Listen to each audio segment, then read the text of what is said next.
네, 간밤에 나온 글로벌 이슈들 콕 짚어드리는 시간입니다. 오늘은 어떤 키워드가 주목받았을지 보겠습니다.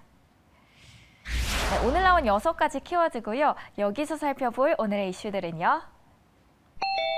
러시아 제재 그리고 국정연설 이 2가지 소식 함께 전하겠습니다. 네, 우크라이나 침공에 대한 서방의 대러시아 제재가 잇따르자 블라디미르 푸틴 러시아 대통령이 핵 위협 카드를 꺼내들었죠. 이에 미국과 나토는 결코 받아들일 수 없으며 무책임하고 위험한 행동이라고 강하게 반발 중입니다. AP통신의 기사에서는 핵무기 발사 준비 태세를 강화하라는 이 같은 지시가 우크라이나를 둘러싼 위기가 핵 전쟁으로 비화할 수 있다는 공포감을 불러일으킨다는 지적을 냈습니다. 한편 CNN의 기사에서는 나토 사무총장의 발언을 언급했는데요. 푸틴 대통령의 핵무기 운용부대의 태세 강화 지시에 대해 위험한 언사이고 무책임한 행동이라고 비판했습니다.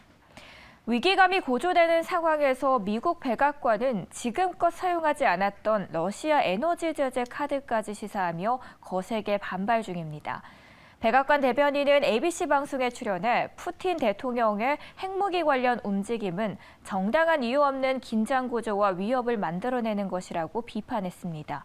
그러면서 우린 푸틴의 패턴에 맞설 것이라고 강조하기도 했는데 푸틴의 이번 지시 역시 긴장을 고조시키려는 목적이라는 게 미국의 판단이라는 걸 내비쳤습니다. 러시아는 전 세계 원유의 12%, 천연가스의 17% 정도를 생산하고 있죠. 실제로 서방이 대러 에너지 제재를 시행하면 러시아 경제에 대한 타격은 더 커질 것으로 전망됩니다. 다만 러시아가 석유와 천연가스 주요 수출국이라는 걸 고려한다면 러시아 에너지 분야를 제재할 경우 국제유가 상승으로 이어지면서 서방 국가 역시 고통을 감내해야 하는 상황이 될 수 있다는 분석이 나옵니다. AP통신은 핵무기의 발사 준비 태세를 강화하라는 이 같은 지시가 우크라이나를 둘러싼 현 위기가 의도된 것이든 실수든 핵 전쟁으로 비화할 수 있다는 공포를 불러일으킨다고 지적했습니다. 앞서 미국을 비롯한 서방은 전날 러시아 은행들을 스위프트 결제망에서 배제하는 추가 제재를 발표했죠. 여기서의 스위프트는 11,000개가 넘는 전 세계 금융기관들이 안전하게 결제 주문을 주고받기 위해 쓰는 높은 보안을 갖춘 전상망인데요. 여기서 퇴출당하면 러시아는 수출 대금을 받지 못하게 돼 가장 강력한 경제 제재 수단 중 하나로 거론됩니다. 이를 일각에서는 금융 핵 옵션으로도 부르고 있습니다. 네, 다음 기사 보겠습니다. 바이든 대통령은 오늘 3월 1일 의회에서 취임 후 첫 국정연설을 합니다. 여기서 조 바이든 미국 대통령의 첫 국정연설의 핵심 주제는 경제에서 이제는 외교 정책으로 수정될 것으로 보인다는 분석이 나오는데요. 월스트리트 저널의 기사를 보면 러시아의 우크라이나 침공 사태가 바이든 대통령 국정연설의 주요 주제가 될 것이라는 보도를 했습니다.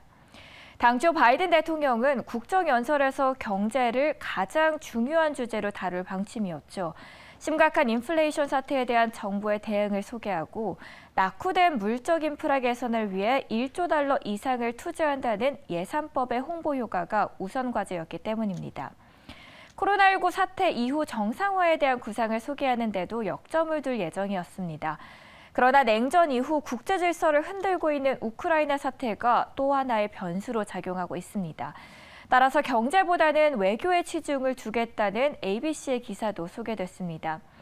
사실 바이든 대통령의 입장에서는 국정연설에서 외교 정책에 대한 비중을 높이는 것이 불리하지 않을 것이라는 분석입니다. 선거운동 기간 바이든 대통령은 국제 무대에서의 경험과 경륜을 앞세워 중산층 유권자를 공략했기 때문이죠. 다만 야당에서는 벌써 바이든 대통령이 각종 실정에 대한 비판을 희석하기 위해 국외 문제를 들고 나온다는 비판이 제기되고 있습니다. 공화당 하원 의원은 미국인이 걱정하는 것은 경제와 범죄, 불법 이민 문제지만 백악관은 이런 문제들을 회피하려고 하고 있다며 비판의 목소리를 높였습니다. 네, 잠든 사이 나온 따끈한 외신 보셨고요. 오늘의 키워드도 함께 하셨습니다.